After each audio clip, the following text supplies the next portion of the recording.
রোহান নীরার বিরুদ্ধে এই সমস্ত কথাগুলো একদম সহ্য করতে পারে না, কিন্তু সেদিন আর প্রতিবাদের ভাষাটাও যে ওর কাছে ছিল না। কোন মুখেই বা করতো প্রতিবাদ? তখন সারা দিন ধরে ও নিজেকে একটাই প্রশ্ন করত, কেন কেন করলো ও এটা? উত্তর পাচ্ছিল না। দিন দিন এই কষ্টটা, যন্ত্রণাটা আরও অসহ্য হয়ে উঠছিল। এই একাকিত্ব কিছুতেই নিতে পারছিল না আর ও। রাতের শূন্য বিছানাটা যেন দম বন্ধ করে দিচ্ছিল ওর। কানের কাছে মেয়েটার সেই ননস্টপ বক বক, স্নান করতে ঢুকলেই বাথরুমের দরজাটা বাইরে থেকে লক করে দেওয়া, ওর কথা না শুনলেই মাথার চুলগুলো ধরে জোরে টেনে দেওয়া, অফিস থেকে ফেরার পথে তার জন্য চকলেট নিয়ে আসার বায়না। সব স্মৃতিগুলো, অভ্যাসগুলো যেন একটা বিভীষিকার মতো তাড়িয়ে বেড়াচ্ছিল ওকে প্রতি মুহূর্তে। ওইভাবে আর কতদিন এই স্মৃতির আগুনে জ্বলতে হবে জানা ছিল না ওর। আচ্ছা, মেয়েটা কি ওকে নিয়ে ভাবে একবারও? নাকি সুজয়কে পেয়ে ওকে ভুলেই গেছে? একটু কি মিস করে না? প্রশ্নটা কাটার মতো বিঁধে আছে গলার নিচে। আজ সকালেই রোহান বাড়ি ছেড়ে ফ্ল্যাটে এসেছে। মায়ের রোজ রোজ ওই বাজে কথাগুলো আর সহ্য করতে পারেনি ও। আজ নাকি আবার সেই মেয়ের বাড়ি থেকে লোকজন আসবে ওর সাথে কথা বলতে। খবরটা পাওয়ার পরেই আর দাঁড়ায়নি ও ওখানে। কি করে বোঝাবে ও যে মন থেকে নীরাকে মুছে ফেলা সম্ভব নয় ওর পক্ষে? কেন বোঝে না কে ওর মনটাকে? আসার পথে জিতের সাথে দেখা হয়েছিল। যাদবপুর যাবে বলে বাসের জন্য অপেক্ষা করছিল। জিত হলো নীরার ভাই। শালা জামাইবাবুর সম্পর্কটা অতি সুন্দর, কিন্তু আজ ছেলেটাকে কেমন যেন বিষণ্ণ দেখাচ্ছিল। ওকে দেখা মাত্রই দু হাতে জড়িয়ে ধরেছিল ঠিক আগের মতো। ছেলেটা ভীষণ ভালোবাসে ওকে। বেশ কিছুক্ষণ কথা হয়েছে। চেয়েও নীরার কথা জিজ্ঞাসা করতে পারেনি রোহান। জিত নিজে থেকেও নীরার প্রসঙ্গ তোলেনি। এই সব কিছু ওর কাছে ভীষণ সাজানো লাগছে কেমন যেন। সমীরবাবু রোজ ওকে কল করা, জিতের বিষণ্ণ মুখটা, দুজনেরই কারোরই নীরাকে নিয়ে কিছু না বলাটা মেনে নিতে পারছে না রোহান। বাবা হিসাবে সমীরবাবুর কি একবারও বলা উচিত ছিল না ওকে, যে মেয়েটা যা করেছে তার জন্য আমরা দুঃখিত, অথবা যা হয়েছে ভুলে যাও, সবটা ঠিক করে নাও, অথবা অন্য কিছু? দিদি আজ ওর সাথে থাকে না জেনেও জিত ওইভাবে ওকে বুকে জড়িয়ে ধরলো কিভাবে? একটু রাগ, একটু অভিমান নেই ওর মনে? এগুলো ভাবতে ভাবতেই ফ্ল্যাটের দরজায় এসে দাঁড়িয়েছিল রোহান। অভ্যাসবশত দুবার ডোরবেল চাপও দিয়েছে, কিন্তু বাস্তবের মুখোমুখি হতেই আবার একরাশ মন ভারী করা বিষণ্ণতাকে জাকিয়ে বসেছে মস্তিষ্কে। পকেট থেকে চাবিটা বার করে দরজা খুলতে গিয়েই দরজার পাশে লাগানো লেটার বক্সটায় চোখ যায় ওর। একটা কাগজ রাখা ওখানে। কাগজটা হাতে নিতেই উপরের লেখাটা আগে চোখে পড়ে ওর। তারিখ দেখে বুঝলো প্রায় 25-26 দিন ধরে এটা এখানেই পড়ে আছে। ঘরে ঢুকে সোফায় বসে খাম থেকে কাগজটা বের করে রোহান কাগজের লেখাগুলো চোখের সামনে খুলে ধরতেই পায়ের তলার শক্ত মাটিটা এক ঝটকায় সরে গেল। এক এক করে সব কিন্তু কেনর উত্তরগুলো মিলতে শুরু করলো ওর। সব অগোছালো সমীকরণগুলো সমাধানের দোরগোড়ায় এসে দাঁড়ালো। এক লহমায় এতদিন ধরে বুকের ভিতর জমিয়ে রাখা কষ্ট, অভিমান, অভিযোগের ঝুলিটা হঠাৎ করেই শূন্য হয়ে গেল যেন। সাধারণ চিন্তা শক্তি ভোঁতা হয়ে সঠিক বেঠিকের অনুধাবনের শক্তি হারালো রোহান। পেপারটা ধরে থাকা হাতটা তখনও ওর কাঁপছে থরথর করে। গলার কাছটা শুকিয়ে কাঠ, নিঃশ্বাসে প্রয়োজনীয় অক্সিজেনটুকু পাচ্ছে না যেন। বুকের ভিতরের অনিয়ন্ত্রিত হৃদস্পন্দনের তীব্র আওয়াজটা নিজের কানে শুনতে পাচ্ছে ও। বাস্তবের নিষ্ঠুর আঘাত যখন সব থেকে দুর্বল আবেগের উপর আছড়ে পড়ে, তখন মানুষ হয়তো সবটা যুক্তি দিয়ে বিচার করতে ভুলে যায়। এভাবেই ফের কোন বেয়ে দুফোঁটা জল গাল বেয়ে গড়িয়ে পড়ল নিচে। এই মুহূর্তে বোধশক্তি লোপ পাওয়া রোহানের মোবাইলটা হাতে তুলে নিয়ে উদ্ভ্রান্তের মতো একটা নাম্বার খুঁজতে লাগলো। একটা এমন কারোর নাম্বার যেটা নীরার কলেজ লাইফের সাথে জড়িত। অস্থিরভাবে বারবার খুঁজলো, পেল।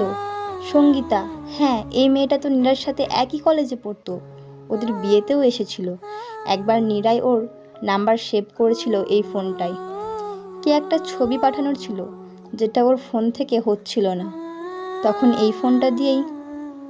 আর দ্বিতীয়বার না ভেবে কল করলো রোহান। একটা রিং, দুটো রিং, তিনটে রিং হতেই কলটা রিসিভ হলো ওপাশ থেকে। বিপরীত দিকের মানুষটাকে কিছু বলতে না দিয়েই রোহান বলল, হ্যালো হ্যালো সঙ্গীতা, আমি রোহন, নীরার হাজব্যান্ড। চিনতে পারছো? আরে আরে, শান্ত হন জিজু, আপনার নম্বর আমার কাছে সেভ করা আছে, এত অস্থির হতে হবে না। তবে আমি কিন্তু খুব রাগ করেছি, আপনি এটা ঠিক করলেন না। আসলে আমি আমি কি বলুন? সেই 2 মাস আগে নীরাকে বলেছিলাম কালকের দিনটা ফাঁকা রাখতে, আর সেই বেছে বেছে কালকের দিনটাতেই আপনাকে জরুরি কাজ ফেলতে হলো। আচ্ছা, শালির বিয়ে কি রোজ রোজ আসে? বিয়ে? কার বিয়ে? কেন আমার, আবার কার? আপনি এটাও ভুলে গেলেন? আর এদিকে নীরা আমাকে বলল আপনার জরুরি কাজ পড়ে যাওয়ায় আপনারা আসতে পারবেন না। সুজয় কিন্তু রাগ করবে। সুজয়? সুজয়ের সাথে তোমার বিয়ে? আপনি কি বলুন তো, নীরা কি আপনাকে কিছুই জানায়নি? এই মেয়েকে আমি মজা দেখাচ্ছি। আরে না না, বলেছিল আমাকে। আমি আসলে ওই জন্যই তো কল করেছি, সম্পর্কে শালি তো, তাই একটু মজা করছিলাম। শুভকামনা জানানোর জন্যই কল করেছিলাম তোমাকে। এইভাবে ফোনে আমি শুভকামনা নিই না। আচ্ছা, যদি কাজ মেটাতে পারি তাহলে নিশ্চয়ই আসবো। কথা দিতে পারছি না, আজ বরং রাখি। জীবনের এই দিনটা বারবার আসে না। খুব আনন্দ করো, নতুন স্মৃতি তৈরি করো, খুব ভালো থেকো।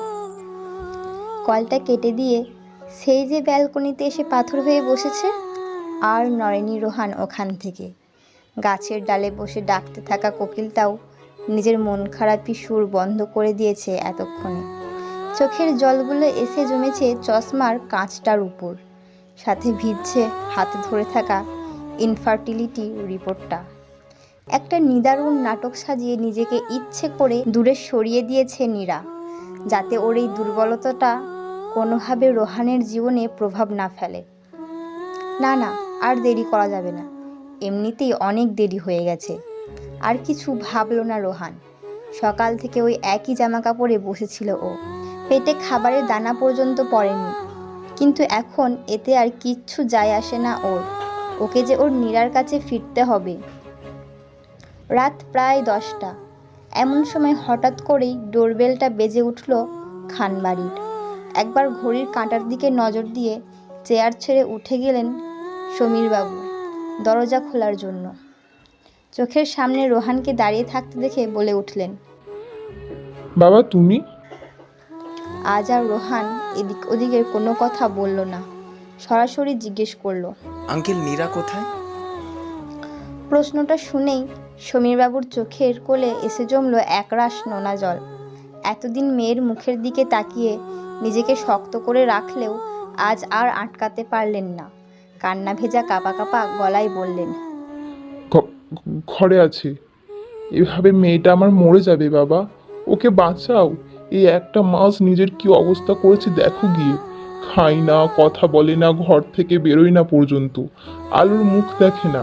কিছু বললেই বলে ওর জীবন নাকি অন্ধকারে ঢেকে গেছে, তাই আলোর মুখ দেখে কি করবে? তুমিই বলো তো, বাবা হয়ে এভাবে কি করে দেখি ওকে? কি হয়েছে জিজ্ঞাসা করছি, বলেই না।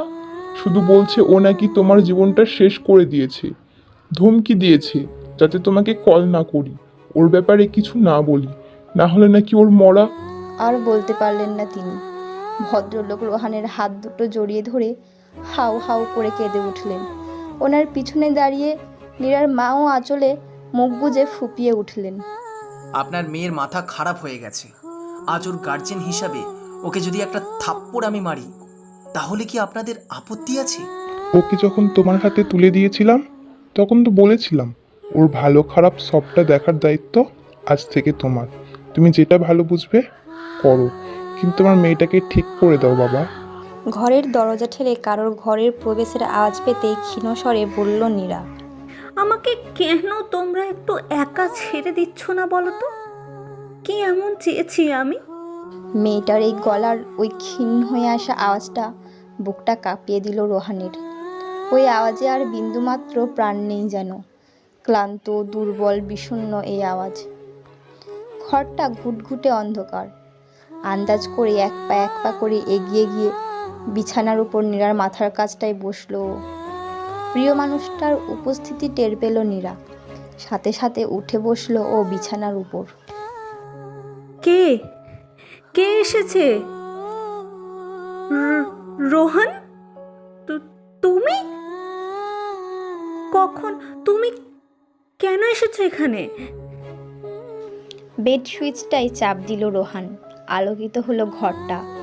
বহুদিন পর আলোর তীব্র ধাক্কা সহ্য করতে না পেরে চোখ দুটোকে হাত দিয়ে চেপে বন্ধ করে নিল নীরা। ধরাস করে উঠল রোহানের বুকের ভিতরটা। কি অবস্থা করেছে মেয়েটা নিজের! জীর্ণ শীর্ণ কায়া, চেহারার ওই উজ্জ্বলতা হারিয়ে রুক্ষতা জাকিয়ে বসেছে। লম্বা নরম সোনালি চুলগুলো নির্জীব ম্যারমেরে হয়ে আছে। চোখের নিচটাই কালি পড়েছে পুরু হয়ে। গলার হাড়গুলো পর্যন্ত নিজেদের অস্তিত্ব তুলে ধরে দাঁড়িয়ে আছে। প্রাণবন্ত চঞ্চল মেয়েটার এই নিষ্প্রাণ রূপ দেখে রোহানের চোখ দুটো আর্দ্র হতে শুরু করলো। নীরা আস্তে আস্তে চোখ মিলে তাকালো ওর দিকে। চোখগুলো জবা ফুলের মতো লাল হয়ে আছে। কিসের শোক পালন করছো নিজেকে শাস্তি দিয়ে? স্বামী মরেছে? মুখের কথা শেষ করার আগেই সপাটে একটা চর এসে পড়ল রোহানের গালে। এক হাতে গালটা চেপে ধরে হতবাক হয়ে তাকিয়ে রইল ও নীরার দিকে। বলেছি না এগুলো বলবে না কোনোদিন। কেন বলবো না বলো তো? আমাকে তো অর্ধমিত করে দিয়েই এসেছো তুমি এখানে। কেন নীরা? সামান্য এই সমস্যাটার জন্য? এটা কি আমাকে খুলে বলা যেত না? আমরা তো কথা দিয়েছিলাম সব সমস্যার একজন আরেকজনের পাশে থাকবো। তাহলে কেন নীরা? তুমি মা হতে পারবে না কোনোদিন, তাই বলে আমাদের ভালোবাসাটা কি মিথ্যে হয়ে যায় বলো? জীবনে মা বাবা হওয়াটাই কি সব? আমার ভালোবাসার কি কোনো দাম নেই তোমার জীবনে? আর দূরে ঠেলে দেওয়ার জন্য এত বড় নাটক করলে। সেদিন আমার জ্বরের কথা অফিসে ফোন করে জেনেছিলে তাই না? তুমি জানতে আমি বাড়ি ফিরছি, আর তাই তুমি ওকে ঘরে ডেকে নিলে বলো?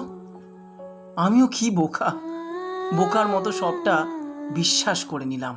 যাক, স্বীকার করলে যে তুমি বোকা। একদম চুপ। এই যে চটটা আমাকে মারলে, আমি কিন্তু এর থেকে দ্বিগুণ জোরে বসিয়ে দেবো গালের উপর। যা খুশি তাই করে যাচ্ছ, যা ইচ্ছে তাই বলছো। এই সম্পর্কটা তোমার একার নয়, এটা আমারও। তুমি কোন অধিকারে আমার ভালোবাসা কেড়ে নেওয়ার সাহস দেখিয়েছো বলো? আজ যদি সমস্যাটা তোমার না হয়ে আমার হতো, আমিও যদি এটাই করতাম, তাহলে কেমন লাগতো তোমার? জানো কতবার নিজেকে শেষ করে দেওয়ার কথা ভেবেছি আমি? কি করতে তখন? কি হতো? নিজের মুখের কথা শেষ করতে পারল না, তার আগেই নীরা ডান হাত দিয়ে ওর মুখটা চেপে ধরল। এটা আমি স্বপ্নেও ভাবতে পারি না রোহন। কি করতে চেয়েছিলে তাহলে? তোমার জীবনটা নতুন করে সাজিয়ে দিতে চেয়েছিলাম। তুমি ছাড়া এই জীবনটা শাস্তি আমার কাছে। এটা কবে বুঝবে তুমি?